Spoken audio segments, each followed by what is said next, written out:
அண்மை செய்தி, கன்னட நடிகர் தர்ஷன் மீது போலீசார் குற்றப்பத்திரிகை தாக்கல் செய்திருக்கின்றனர். தன்னுடைய ரசிகரான ரேணுகாசாமி கொலை வழக்கில் கன்னட நடிகர் தர்ஷன் மீது குற்றப்பத்திரிகை தாக்கல் செய்யப்பட்டுள்ளது. நடிகர் தர்ஷன் உட்பட 17 பேர் மீது பெங்களூரு காவல்துறையினர் குற்றப்பத்திரிகையை தாக்கல் செய்திருக்கின்றனர். கொலை வழக்கில் தற்போது தர்ஷன் சிறையில் இருக்கிறார். 4000க்கும் அதிகமான பக்கங்கள் கொண்ட குற்றப்பத்திரிகையை காவல்துறையினர் தற்போது தாக்கல் செய்திருக்கின்றனர். அண்மை செய்தியாக பார்த்துக் கொண்டிருக்கின்றோம். தன்னுடைய ரசிகரான ரேணுகாசாமி கொலை வழக்கில் நடிகர் தர்ஷன் தற்போது சிறையில் உள்ளார். இந்நிலையில் அவர் மீது பெங்களூரு காவல்துறையினர் குற்றப்பத்திரிகையை தாக்கல் செய்திருக்கின்றனர். 4000 பக்கங்கள் கொண்ட அந்த குற்றப்பத்திரிகையை பெங்களூரு காவல்துறையினர் நீதிமன்றத்தில் சமர்ப்பித்துள்ளனர்.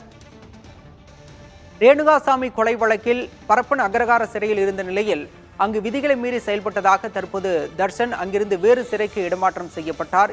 இந்த நிலையில் இது தொடர்பான கொலை வழக்கில் தற்போது நடிகர் தர்ஷன் உட்பட 17 பேர் மீது பெங்களூரு காவல்துறையினர் குற்றப்பத்திரிகையை தாக்கல் செய்திருக்கின்றனர். 4000க்கும் அதிகமான பக்கங்கள் கொண்டதாக இந்த குற்றப்பத்திரிகை உள்ளதாக தகவல் வெளியாகியிருக்கிறது.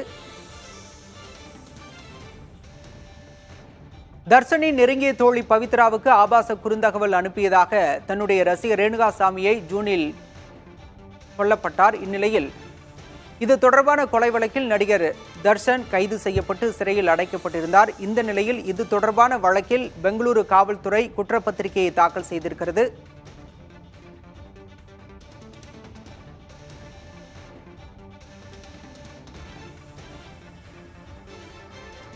கன்னட நடிகர் தர்ஷன் மீது பெங்களூரு காவல்துறையினர் 4000 பக்கங்கள் கொண்ட குற்றப்பத்திரிகையை தாக்கல் செய்திருக்கின்றனர்.